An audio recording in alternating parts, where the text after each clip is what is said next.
For today's video mga ka-idol ay magluluto po tayo ngayon ng beef stick Tagalog mga ka-idol. May sariling version sa pagluto ng beef stick Tagalog. So tara, sundan nyo ako mga ka-idol. Papakita ko po to sa inyo kung paano ko niluluto itong ating menu for today. So sundan lang po nyo ako mga ka-idol mula sa umpisa hanggang sa pagtapos para masundan nyo at kung nagustuhan po ninyo inyong lutuin, hindi kayo mahirapan mga ka-idol. So ito po ang inyong lingkod. So intro muna tayo bago mag-start.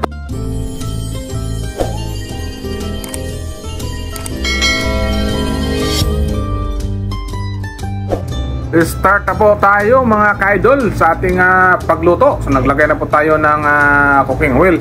So ito po ang ating beef wagyu mga ka-idol na slice natin steak. So imamarinate muna natin to siya mga ka-idol.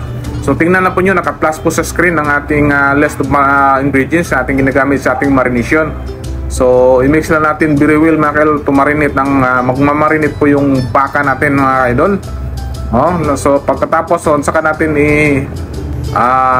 stir fry natin mga ka-idol para hindi siya ma-flat siya. Yan ang purpose natin mga ka-idol, para hindi siya ma-pulubot mga ka-idol. So kaya i-flat natin siya. So, stir fry lang natin siya until siya mag-golden brown. Pero malambot to mga ka-idol na klase na karne.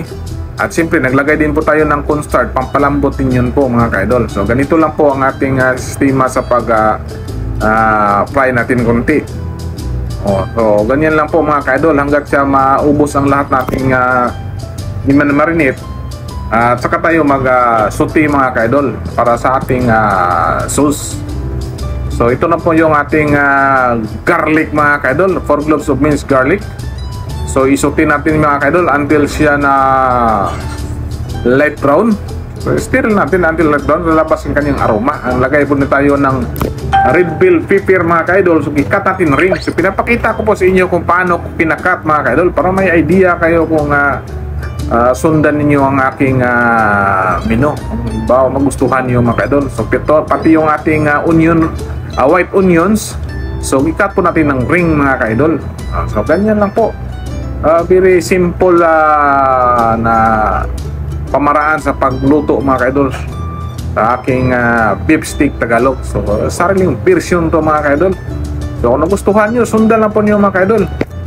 So ito na po ang ating na stir fry na beef stick. So ilagay na po natin, i-mix natin ito mga ka-idol. So magdagdag po tayo ng ating mga ingredients para lalong sumasarap mga ka-idol. So kahit nga hindi na natin lagyan ng sauce, pwede na yan mga ka-idol kasi marinated na yan naglagay tayo ng water pickles mga ka-idol. So instead gumagamit tayo ng lemon, yung water pickles ang ating ginagamit. So ay nakakasave tayo mga ka-idol. So naglagay tayo ng stick sauce mga ka-idol So basta yung list of ingredients naka-plus po sa ating screen mga ka-idol para masundan niyo kung anong nilagay ko dyan mga ka-idol. Okay, mahirap kasi pag nag-voice over lang tayo mga ka-idol, wala din sa actual na pag-video. So kailangan kasi natin putol-putolin para hindi siya masyadong mahaba ang ating video mga ka-idol pag ating actual ang ating pag-discuss mga ka-idol sa ating ginagawa. So ito na po, naka-mix na mga ka-idol, luto na siya at ready for serving na mga ka-idol. So ganyan lang po kadali ang ating pagluto sa ating beef stick.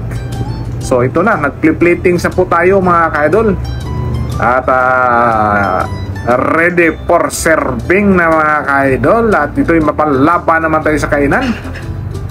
Okay, taob naman ng rice cooker ito mga ka-idol. Kaya lang lumulubo ang ating tiyan sa kakain ngayon sa ating niluto. So sana magustuhan po ninyo Huwag niyo kalimutan magbakas ng comments. Ito na po ang ating beef stick na niluto ngayon. So this is our menu for today. So tikman natin kung patok ba yung lasa natin mga ka-idol sa ating tirada sa beef stick. Beef stick Tagalog mga ka-idol na ibang version, sariling version to mga ka-idol. So ano natin, para medyo alanganin tayo at kailangan tayo ng stick knife. Pwede na. Bismillah.